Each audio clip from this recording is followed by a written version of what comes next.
So I played Cards Against Humanity the other night with my parents. Just wait. Do you know the only thing worse than playing Cards Against Humanity with your parents? Any guesses? Having to explain what a bukkake is to your parents. Do you know what's worse than having to explain what a bukkake is to your parents while playing Cards Against Humanity in your vacation house with your extended family? Having to explain how you know what a bukkake is. There's no right answer. I don't know if you guys can tell, I'm trying to get in shape. It's not working. I have no motivation, that's kind of the problem. A friend of mine suggested to get one of those Fitbits, count your steps. That works for some people, I don't really get it. I just feel, to me, it's like we're on a slippery slope as a society, because we started with running, can't go wrong. Then jogging, speed walking. Now we're here walking. We're waist high on this imaginary scale I just created.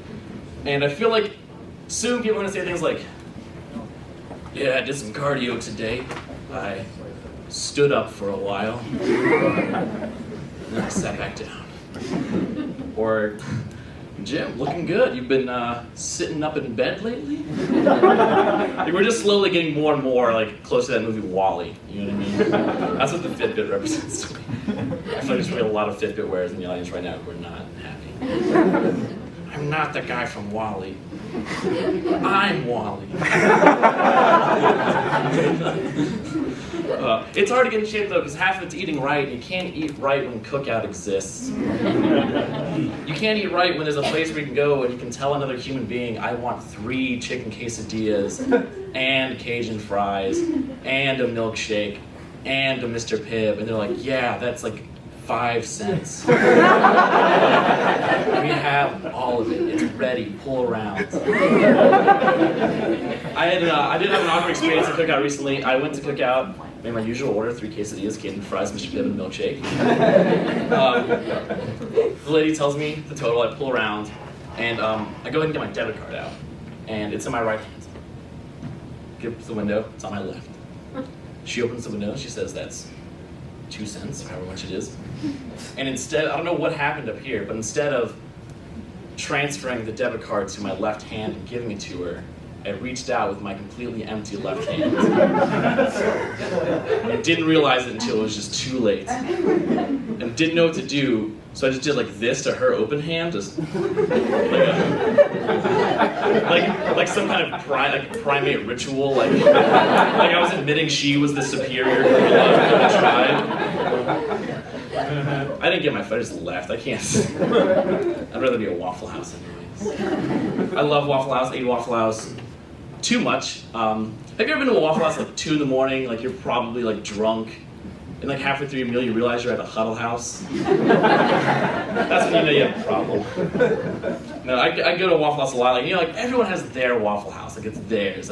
You go there, they know your order, they know your name, you're cool, you pull up. Roscoe, he's outside smoking a cigarette, goes in, cooks your food, doesn't wash his hands. You know what I'm saying? But then sometimes you have to go to a new Waffle House, a different one. You've never been there. They don't know you. You don't know them. You're just some guy. It's not special. It's going to a new Waffle House is a lot like having sex with a new person for the first time. Not losing your virginity, but the first time you had sex with just this specific person. Because you don't know what you're into. They don't know what you're into. You don't know if they like it soft and sensual or rough and dirty or scattered, covered, smothered, chunked. I did that joke once at a stand-up show, and some guy in a business attire just yells out, "Chunked!" I don't know. They're related too much to that joke. Girls don't usually like it when I compare bedroom acts to the Waffle House menu. They're not a huge fan. But I've had worse comparisons made towards me before. For example, this is a true story. For context, I had longer curly hair and no beard. It was several years ago. I met a woman at a party. We hit it off. Things are going well. Next thing I know, we're in the back of a Prius. You can fill in the blanks. And she stops mid-coitus and looks up at me and she says, "You look just like Tim Curry." Wait, from the Rocky Horror Picture Show.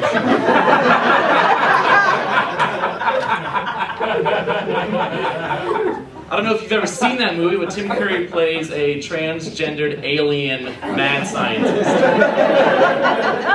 It's not exactly the vibe I was going for. That's when I decided to grow a beard. That was the moment. No, it's okay, I don't mind. You know, everyone thinks I'm gay anyways. Well, I'm not, and I have nothing against gay people, it's cool. But I think it's weird because we live in the South, there's a lot of homophobia. And I hate that. I hate homophobia. Not so much the act of like just bigoted hatred towards a person for no reason, but just the word. Think about it. Homophobia. It means the fear of gay people. But like, they're not scared of them. Like, you never see a big redneck guy walking down the street, and a gay couple's walking the other way, and he goes, "Oh shit!"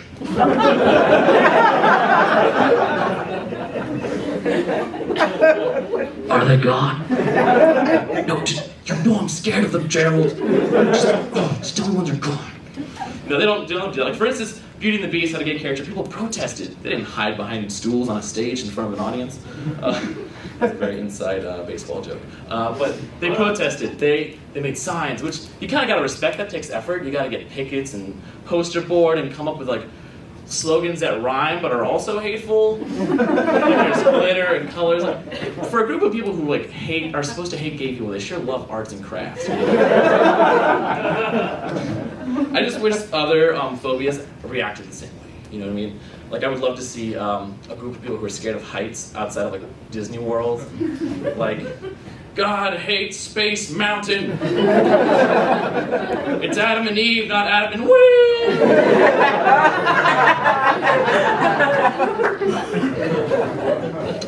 Actually, I don't, because I love amusement parks. I love amusement parks so much. I love roller coasters specifically.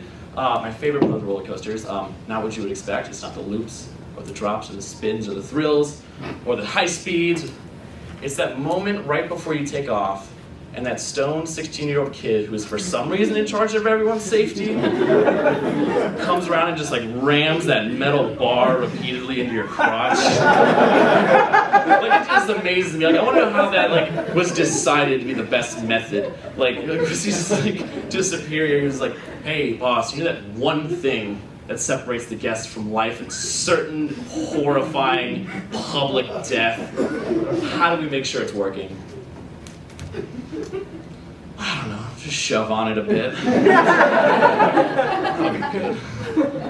I also, I really enjoy water parks as well. I love water parks almost as much as I love amusement parks. I love Lazy River specifically. Lazy River is my favorite, except I don't like to get in it. I like to sit beside it and yell at people as they slowly float by. Just things like, "Get a job!" Or like, "You can't just float through life, you bum!" That's a joke that I've closed almost every set for the past month with, and it gets the least laughs with my favorite joke. I love that joke so much, and I'm so egotistically proud of it. So I'm not getting off the stage until I get like a standing ovation for that joke. Yeah! No one's standing. Also, I see almost no one because it's just pitch black. All right, guys, my name is Chris Freeland. You guys have been awesome.